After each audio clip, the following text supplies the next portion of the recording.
Welcome to Wedding Tip Wednesday. I'm going to talk about 6 different things to keep in mind whenever you do a beach wedding. But of course, these same kinds of things can be applied to in a rural setting, or if you're going to be doing it in the mountains or the forest or next to a stream, wherever. These same kinds of tips can apply in that department as well. So, a lot of times people want to be told, if I do this, is it going to make sure that I am a successful officiant? But there's a number of things that you can do, and one of those things is always positioning yourself as an expert, somebody who is, looked under the rock and who's found some, has some tips that will help educate a new bride and groom or a newly engaged couple in what to watch out for when they are planning their wedding, because sometimes you know things as an officiant that they won't know. So the first, let's go ahead and launch into that. And I am also going to have a freebie for you. I just got all excited because I thought that my router was here, but I'm still doing this on with data on my phone, so I can't send anything out until I get my new router, because everything's on my computer and I can't get into my computer. So I'll leave you a little direction on how to get this freebie at the end of this video. So the first thing that you have to be aware of when somebody does a beach wedding, in particular if it is a public beach, is depending on the time of the day, privacy is an issue. People may or may not have the kind of privacy that they want. The second thing is noise. Even when you're leading a beach wedding and it's someone's private beach, there's nothing that you can do about wave runners or boats that are going by, a plane going overhead, or if it's in public, you cannot protect against, kids laughing and that kind of thing. In fact, I celebrated an anniversary with a couple who had set out a place where they wanted to do their beach wedding in March, and yet their wedding was the end of June, and from end of March, and this is here in northern Michigan, where the weather is a lot different in March than it is in June. So when all of their friends, I think we had like 75 guests come to this beach wedding, the beach was populated with kids that were throwing balls and stones, and people were having a lot of different things going on. So you want to make sure that you encourage the people to really check out their site. And I have also noticed that most people are pretty considerate when they see that a wedding is taking place on a beach. They will, sometimes they'll stand around and they'll watch, or, they'll just stay away, or they'll try to keep their kids quiet. But you just have to make sure that your people know that their privacy on a public beach is not going to be the same, and the noise level, there's only certain things that you can control. So just to be aware of that. So they may be able to set up the where all the chairs and where everybody's going to be, they may be able to set that up differently so that it minimizes sound. Okay. The next thing to be aware of is the season that the wedding is being held in. A wedding in June is going to be a lot different from a wedding ceremony that's held in October. One of the things you want to do, depending on the season, is it's a good idea to recommend to the bride, particularly like if it's going to be in either early spring or later in the fall, that she has something handy that will keep her warm. Because even when it's been freezing out, I've done weddings for brides who have this beautiful gown that they've probably spent thousands and thousands, even if it's just hundreds of dollars on, and they want to have their shoulders bare and they want to look sexy and all that kind of stuff, even if they freeze their buns off. So, but you can still encourage them to have something available, because I always feel bad for the guys in August or July, because it can be really hot, and if they've got a suit on, then you want to have them discuss whether it's going to be cool at not cool as in cool temperature, but acceptable at some point in time to go ahead and take off their jackets or take off their ties or whatever. And that's usually something that the couple has to decide, when things can go casual in case it is a formal wedding.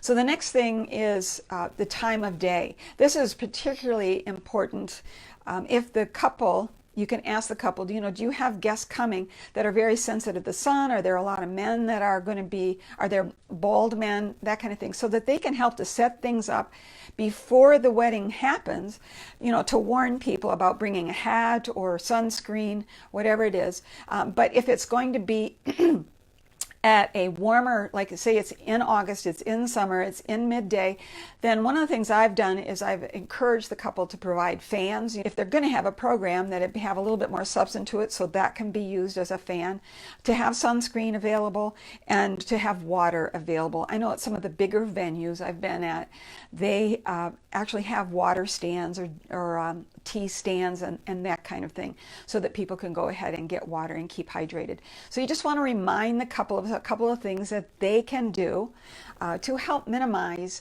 anything going wrong, or people getting super hot and distracted during the wedding ceremony. So the next thing is, this is what I constantly do battle with, and I've seen some posts on other Officiant Facebook pages about this as well, but it is dealing with the wind. One of the things that I recommend, especially if you're new, is that you have big paper clips that you can at least clip a paper, the pages of your script over, so that it doesn't fly away. One of the things that I did, I don't know if you can see this is a book cover that I created for my script binder, and it has a flap in here, and so I can tuck the pages under here to keep it from flying away. And the other thing that I've seen, I don't have one of these, but one of the other things that I've seen is that there are some binders that actually have like big corners on the inside like this, and then the pages can tuck under here. So you've got 4 pages. You can, like a lanyard or a really fancy necklace, something that's heavy like this, and you can drape it over the pages so that it helps to keep them down.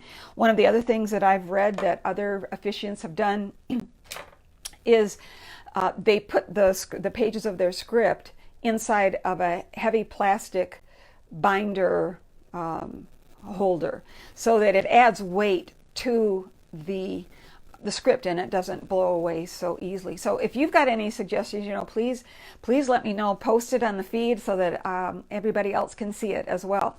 And last but not least is the changing weather.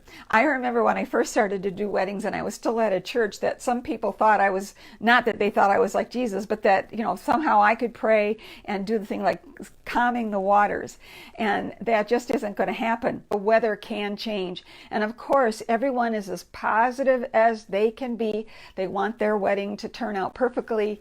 The weather is going to be great. But the main thing is that if the weather does change, one of the things that I emphasize with the couple is how gracious they were to be taking care of their guests first by having the ceremony moved inside. And I know it can be heartbreaking for them, as well as like a lot of the venues where they have a beautiful site outside. You don't get your money back if the weather is bad. It's just the chance that you take whenever you have a wedding outside. And having said that, do not ever say to them, well, that's the chance that you take when you have a wedding outside. You only want to be encouraging to them. And one of the other things that I do is I emphasize that the love is the most important thing, that people are there because they love and support the couple. Safety is also very important.